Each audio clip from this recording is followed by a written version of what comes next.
There's a lot of pomp and circumstance in our service last Sunday, which we call the Rush Service, and it's a really old historical service, goes back over 500 years. So if you want to find out more about that, you can look on the website. But Sunday's a really important day for the church, not just our church, but for the church worldwide, because it's the day of Pentecost, and this is the story of wind and fire. 50 days after Pentecost, after Pentecost? I'll start that again.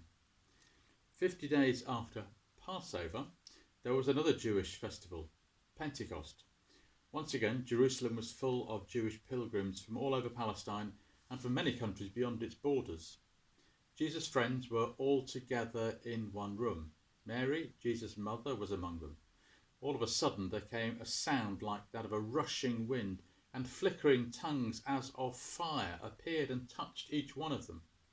The sound was like the sound of the Spirit of God, blowing like a wind over the dark heap of water at the creation of the world. And the tongues of fire were like the flames that danced for Moses at the burning bush. The friends were caught up, cradled, and sent whirling by the Spirit of God. Now they would have the courage, the wisdom, and the energy to carry on the work of Jesus.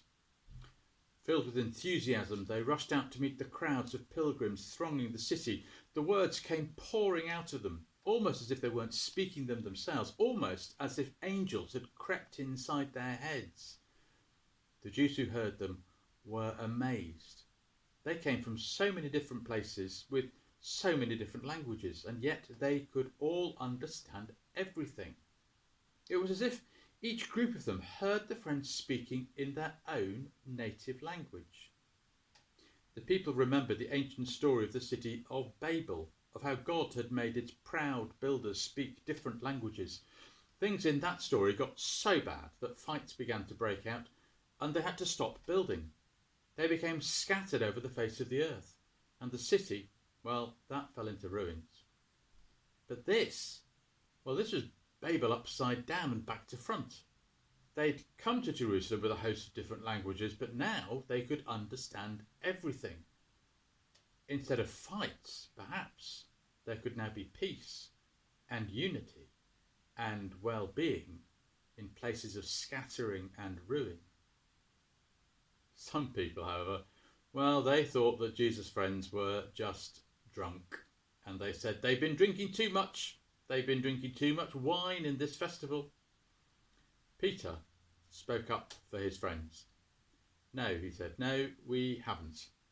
After all, it's only 9 o'clock in the morning. No, this is what some of our prophets were looking forward to. They said the days would come when God would pour out his Spirit on everyone, upon men and women, upon young and old, upon slaves and upon free. Then we would see visions and dream dreams, they said. Well, my people, those days have arrived. We have seen those visions and we are dreaming those dreams, and it's all because of Jesus of Nazareth. Jesus set people free. He calmed the wild sea when it was driven to a frenzy by the dark forces. He sent a man's madness marching into the water. He filled the hungry, gave a blind man his sight, and snatched a girl from death. And yet, you turned on him, you and your leaders at the temple. You handed him over to the Romans and they crucified him. You thought that was the end of him. It wasn't the end of him at all, but the beginning. God has set him free from death. He is part of the brightness and the mystery of God. Your leaders treated him like dirt, but I tell you, he shines like the gold of heaven. The Romans treated him like a criminal, yet he showed us all what it really means to be a king. Peter's words cut through to the heart of the people. What can we do to make amends? They asked. Well, bring your sorrow and your guilt, said Peter. Bring your sorrow and your guilt to God, and come to us and be baptized. And then you will find the forgiveness of God as we have, and you will also receive God's Spirit. John the Baptist baptized people in the River Jordan. Jesus himself was baptized by John. That's when the Spirit of God flew to him like a bird.